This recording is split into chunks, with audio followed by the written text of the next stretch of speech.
Assalamualaikum warahmatullahi wabarakatuh. Perkenalkan, nama saya Anissa Nurilaili, NIM 120, akan menjelaskan materi tentang perusahaan multinasional yang dikutip dari buku Ekonomi Internasional karya Bu Sohihatul Mawaddah MII. Untuk yang pertama, tentang perusahaan multinasional. Perusahaan multinasional atau multinational corporation atau MNC adalah perusahaan yang mengembangkan diri di pasar internasional dengan mencoba hadir di berbagai kota penting di hampir seluruh penjuru dunia.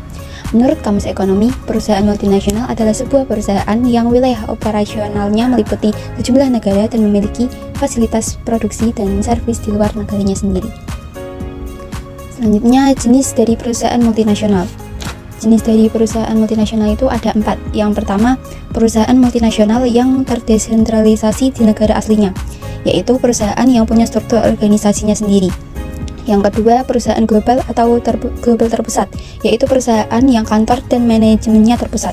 Yang ketiga, perusahaan internasional, yaitu perusahaan yang membangun penelitian dan mengembangkannya untuk meningkatkan kualitas, efisiensi produksi, dan menciptakan produk baru.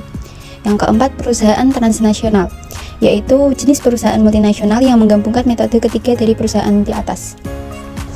Selanjutnya, contoh perusahaan multinasional di Indonesia. Contoh yang pertama yaitu Google. Google merupakan perusahaan multinasional asal Amerika yang memberikan layanan internet seperti mesin pencari, periklanan daring, komputasi web, dan perangkat yang berhasil mengoperasikan di seluruh penjuru dunia, termasuk di Indonesia. Untuk contoh perusahaan yang kedua yaitu Epson.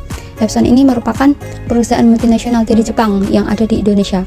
Perusahaan ini merupakan perusahaan multinasional yang bergerak di bidang elektronik, di mana Epson berperan sebagai produsen yang memproduksi printer, scanner, desktop komputer, dan dot matrix. Selanjutnya, contoh kasus dari perusahaan multinasional. Contoh kasusnya yaitu kasus Bhopal pada tanggal 2 Desember 1984 di India, atau lebih tepatnya di kota Bhopal. Perusahaan multinasional yang bernama Union Carbide mengalami kebocoran gas beracun methylcyane atau MIC, yang kemudian gas itu mencemari manusia dan lingkungan di sekelilingnya, sehingga akhirnya menelan korban manusia sebanyak 2.500 orang meninggal, 50.000 orang dirawat karena diduga banyak menderita kerusakan paru-paru dan terancam kebutaan, dan 10 orang harus diungsikan ke wilayah lain yang lebih aman. Sekian presentasi dari saya. Terima kasih atas perhatiannya. Wassalamualaikum warahmatullahi wabarakatuh.